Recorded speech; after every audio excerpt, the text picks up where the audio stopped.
Hi mga kamispaano! So for today's video ay ang vlog natin kung paano mag-transfer ng titulo 2026. At ngayong araw na ito ay kasama natin si Mark of the Jungle Plants dahil nakabili siya ng lupa at nagpa-transfer siya. So ngayon, tatanungin natin siya kung paano nga ba ang mga proseso na ito.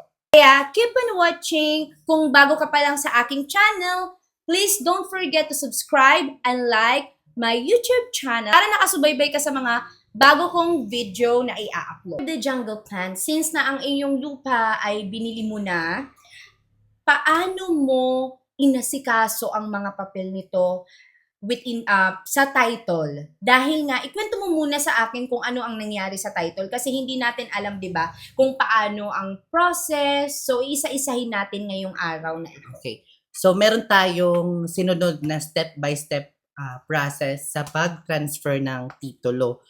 So, ang unang-una, verify muna natin ang mother title sa ROD kung ito ay legit or hindi siya nakaprenda kasi importante pong malaman yung mother title ay malinis. So, unang-una po ay tingnan natin yung mother title, yung bibilhan natin ng lupa kung okay na okay po yung title na ating bibilhin. Pangalawa naman, so step 2, ihanda lahat ng deed of sale. So, ihanda nyo, so magpapa-deed of sale kayo doon sa abogado, legit na abogado, tapos nakapirma. Okay. Speaking of abogado, no, saan mo ba nakuha ang abogado mo or paano mo nasimulan ang proseso na ito? Oo.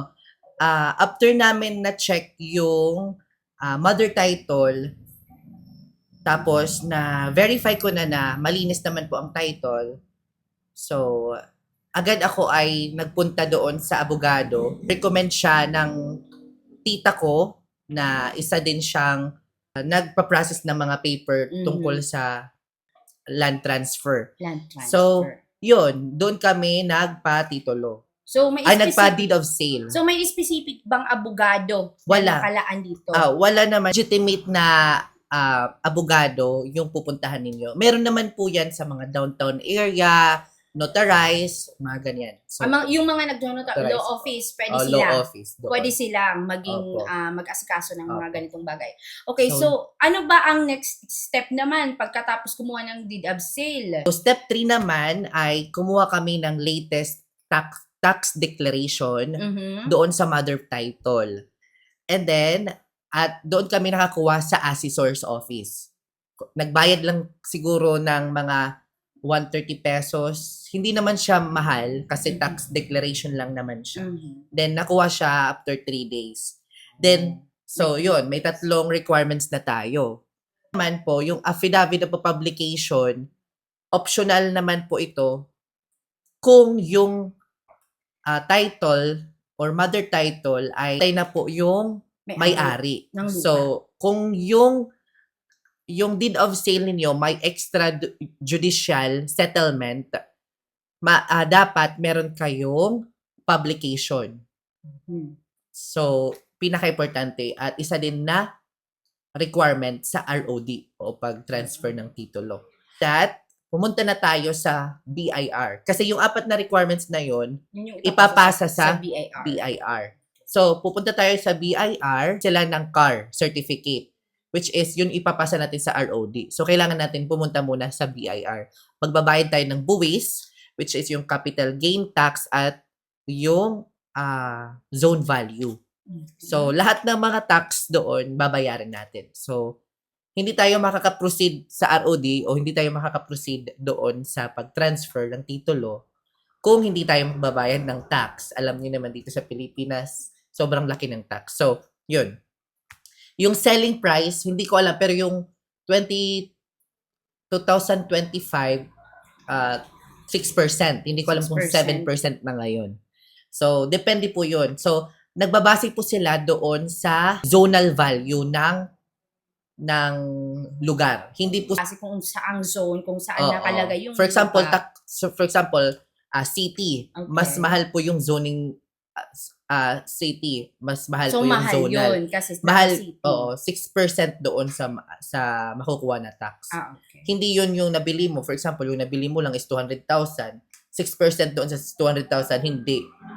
For example, yung city na yun ay nagkakahalaga yung zoning value nila, 600,000. 600,000 sa 6% na yun. 6%. Oh, hindi sila nagbabase doon sa nabili mo. Wow. So, Pero meron din, mahal. pero meron din na kung mahal naman yung nabili mo, for example, na sabi mo na o na-declare mo doon sa BIR na yung nabili mo is 1 million pero yung zoning value lang pala is 500,000, doon sila babase sa mas mahal. 'Di ba? Meron tayong 5 na requirements pero matagal i-release. 'Di ba? Kasi magbabayad ka, pupunta ka muna sa bangko, through bank kasi ang pagbayad niyan. Pero pwede na natin i-discuss yan sa susunod na video. Ang step 6 naman, kumuha tayo ng tax clearance. So, kailangan din po yun sa ROD. And step 7, magbayad tayo ng local na buwis sa Municipal Treasurer Office. So, magkano lang yung buwis nandyan, depende din sa kung residential yung lupa or agriculture land. So, kung agriculture, mura, pero kung residential, medyo mahal yung. Pero hindi naman siya abot ng 1,000 pesos yung binayaran namin. Mga siguro 800 pesos lang. So, yun. At ito po yung mas na kami, napatagal. Kasi nga, yung nabili ko, akala nila na agriculture land. Kailangan pa pala reclassified as a residential. So, nagpa-zoning na naman kami. Pag zoning namin, nagtagal na mga 3 weeks, tapos na nila.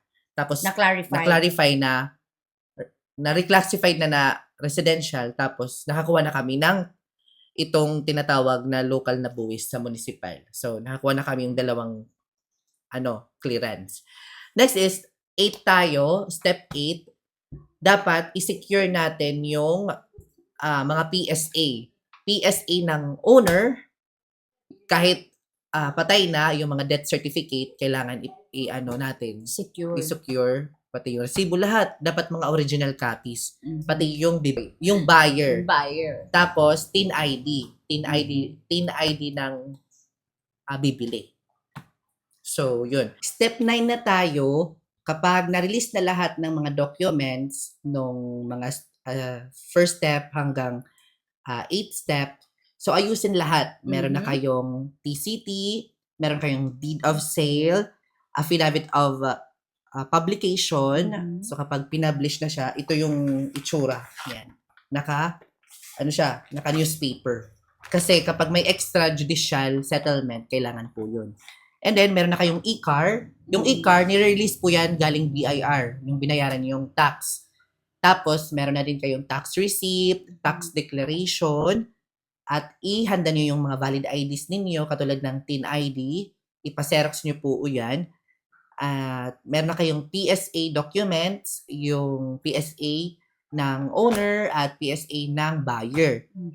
At meron din kayong survey plan, yung mapa, yan po. So, zoning approved by City Mayor's Office. So, yun. Kung kumpleto na lahat, dalhin nyo yung mga documents nyo sa ROD. Requirements, ipapasa na natin sa ROD at maghihintay lang tayo ng 1 month at i-release na yung title. Dalawa yung title na i-release. Copy ng owner at copy ng buyer. O doon na-transfer na sa'yo yung pangalan. Make sure na yung mga pangalan ay saktong-sakto. I-make sure nyo na yung mga spelling ay tugma. Kasi kung nandun pa kayo sa ROD, ayusin nyo na para at least maayos agad. Yung babayaran nyo lang, mura lang. Pero i-discuss natin sa next vlog mo. Yes, i-discuss natin sa next vlog ko kung magkano ang babayaran natin sa pag-asikaso ng Titulo 2026. Ito pala yung mga requirements. Ganito yung tsura niya. Ganyan karami, guys. Okay? So, maghanda-handa na kayo ng funds ninyo kung kayo ay nagpapatransfer ng title. Yes. So that's all for today's video. I hope you like this vlog and don't forget to subscribe and like on my YouTube channel. See you on my next vlog. Bye!